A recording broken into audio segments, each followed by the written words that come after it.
Hello and welcome. Today we're going to be doing a demo install of the TCM intake for the F30 and F32. This intake fits the N20 and N26 engines. So let's get started. So the first step of the process we're going to walk you through is how to remove the factory intake box. There are only a few things to remove before you're able to take out the whole box. The first thing is you're going to undo this clip here and just leave that out the way. You then got your MAF sensor here. You're just going to pull down the clip and pull it out and just set that off to the side. You've then got one wearing clamp holding this in. You can use a flathead screwdriver or a 6mm. I'm going to use the 6mm just because it tends to be a little quicker, and attach that to the end of my rope. Loosen that up. You don't need to loosen it all the way so that the clip separates. And then you're just going to pull down on the hose and start lifting up on these grommets. There's going to be 3 of them, one here, here, and here. And the whole piece comes out. We're going to set this aside because we still need to take some pieces off of it that we'll do for later. The next is going to be removing this whole bottom piece of the intake. This section here is your turbo inlet. We're not going to be touching that.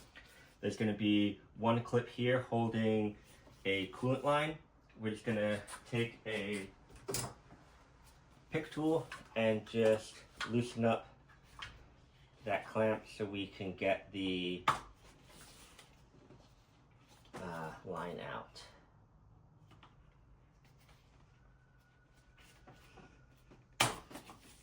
And then again, with the 6mm or flathead screwdriver, we're going to undo this clamp here. Now in this particular car, that looks like it's a 7mm.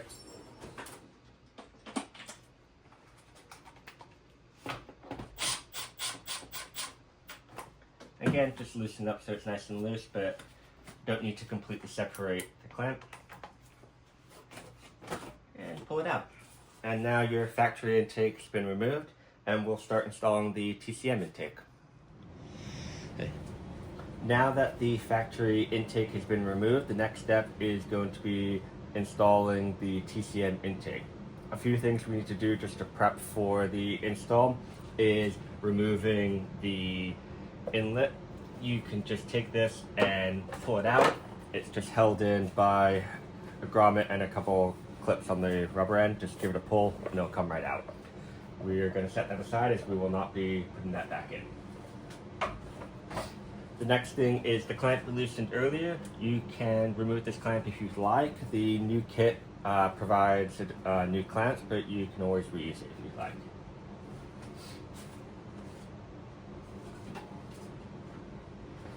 Now what we're going to do is we're going to take the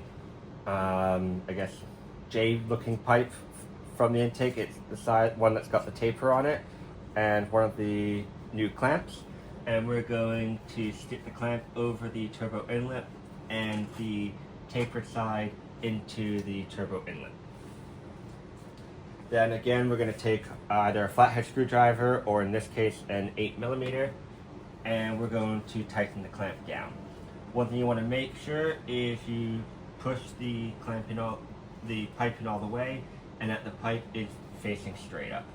So what I'm going to do first is just get this clamp tightened down snugly, and then hold the pipe in place where I want it to be and give it a tighten.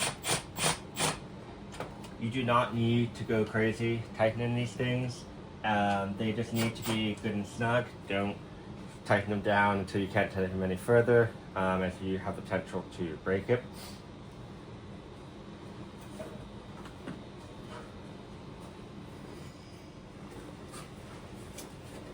The next step is to take the lower portion of the box and the piece of weather stripping, and we're going to feed that around this inlet. And what this is going to do is make a snug fit for the pipe and give you a nice seal on the intake.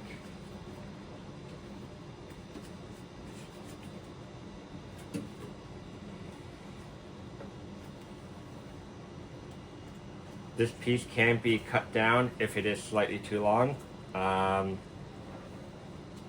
or you can kind of press it in to get the feel you want, but it should look like that, and this can obviously be arranged at any point. Now that you have the gasket created on the lower portion of the intake box, we're going to install the intake box in the car.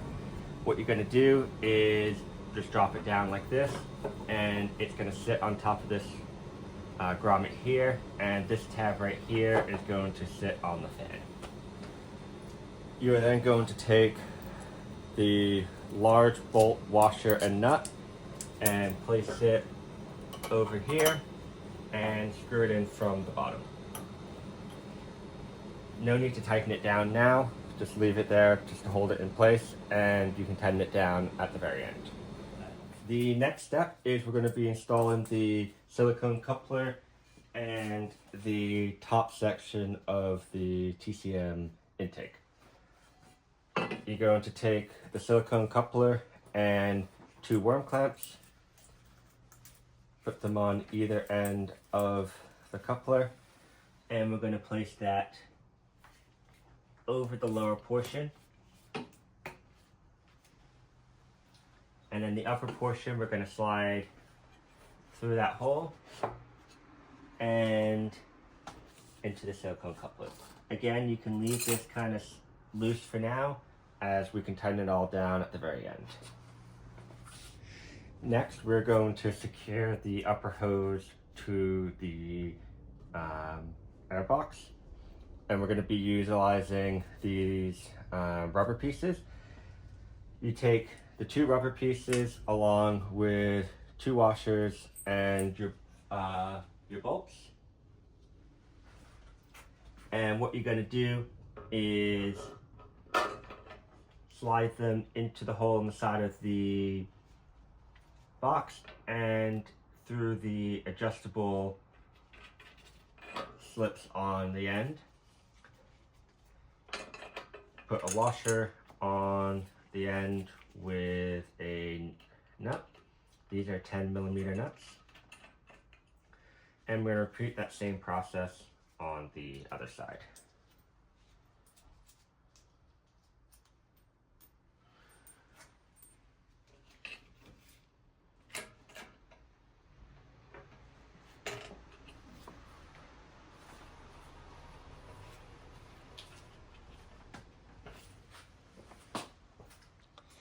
Now that we have everything loosely installed, we're going to go through and start tightening everything down. So I'm going to start by taking the clamps on the lower portion and just giving them a tighten.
The last bolt to tighten is going to be this one in the corner. It's a 13mm, or you can use a Phillips head screwdriver.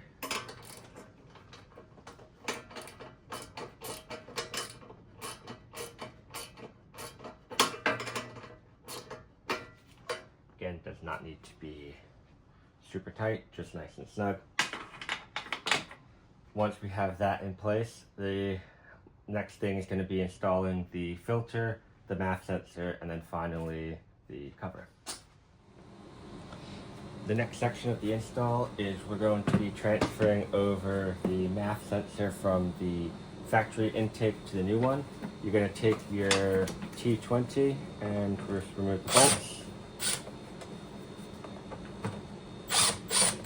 These bolts will not be reused, but I'd recommend putting them aside or putting them back into the intake so that if you ever want to go back to stock, you have those parts available. And just wiggle it loose, come back and forth, and the whole thing will pop out. Make sure not to touch the sensor area, as you don't want to interfere with the sensor's ability to read.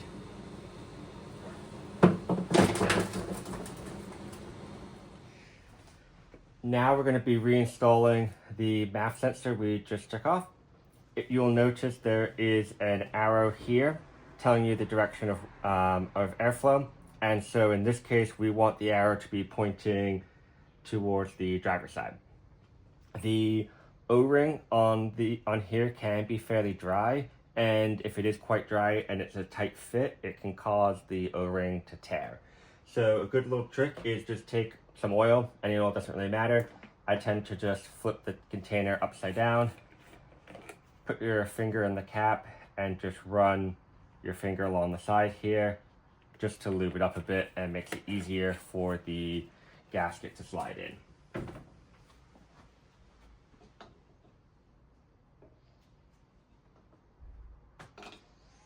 And backwards.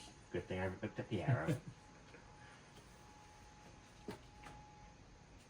It can be a tight fit. You just want to kind of go back and forth and just wiggle it in.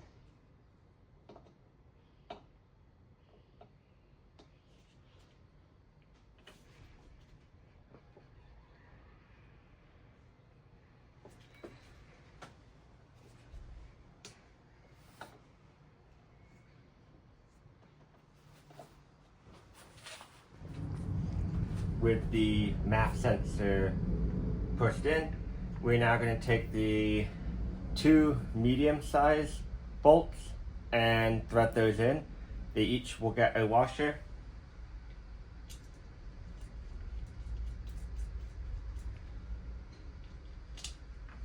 These do not need to be super tight, just snug to hold it in place.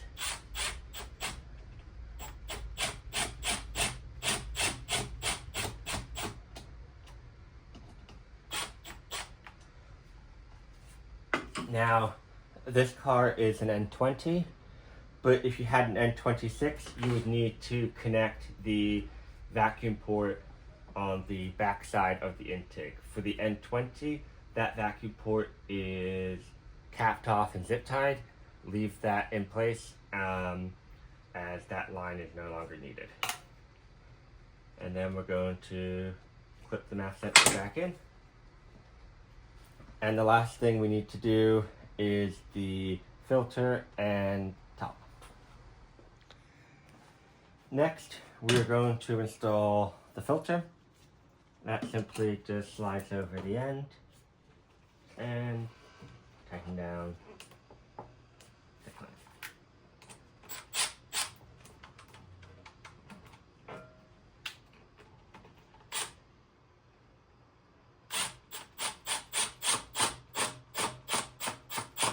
Again, does not need to be super tight, just nice and snug.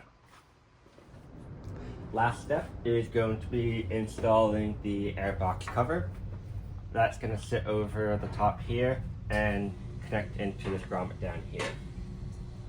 It can be held in place by 4 screws. Each screw gets a lock washer and a washer.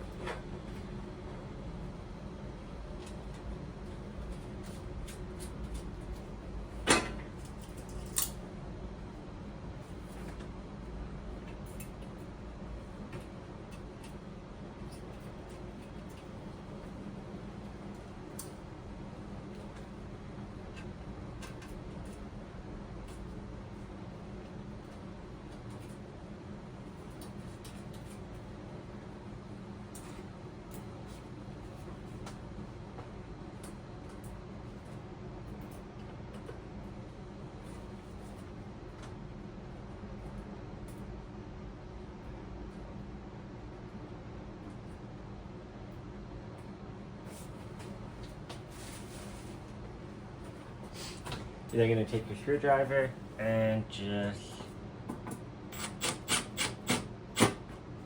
lightly screw them down. Again, just needs to be snug.